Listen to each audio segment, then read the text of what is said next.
This is Scott the Fix It Guy. Today we're dealing with a Wolf cooktop burner that just keeps clicking.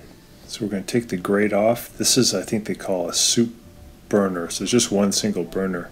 Yeah. And we're going to try to figure out why it's clicking.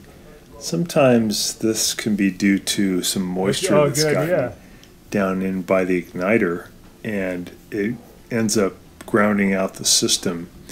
So it'll just keep clicking, clicking, clicking. This one actually looks pretty dry. It can also be caused by a igniter that's pretty dirty, so we're going to clean up the whole area. Lights up pretty fast, but then it just keeps clicking. You need a little electrical cleaner to spray in and around the igniter and also near the burner. And when you ignite it, you have a little bit of a flame will kick up. You just burn off, and it can help to clean that area. Sometimes that'll do the trick. Also, that is one way to get rid of some of the water. It's just to spray the electrical cleaner, and then it'll just burn it off. So other things that can cause it to keep clicking would be a spark module that's defective. They're actually pretty easy to change on this model. And there's also a little switch underneath the knob that can be stuck in position. That can be the trouble. And even a bad igniter. So it's kind of tricky to really determine which part it is.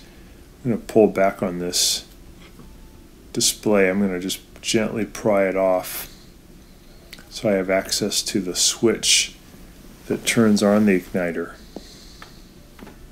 So I pry it back, and there's a little red plastic film that is also protecting that area so dust can't get in there. So I'm just going to pry that out of the way, and then I can look at the switch and I can see if it's stuck, if it's moving back and forth as I turn the dial. It actually looks good. If you wanted to replace the switch, it'd be pretty easy to do. If you have the power off, you can just take out a Phillips head screw, and that switch will come right out. There's a little light plate in the way too that you have to move up and out of the way. So for this model, checking everything out, cleaning the igniter, cleaning the little gas ports, it appears that probably it's just going to be replacing the spark module itself.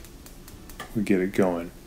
So I hope this has been helpful to you, and please subscribe to our channel when you get a chance. Thanks for watching.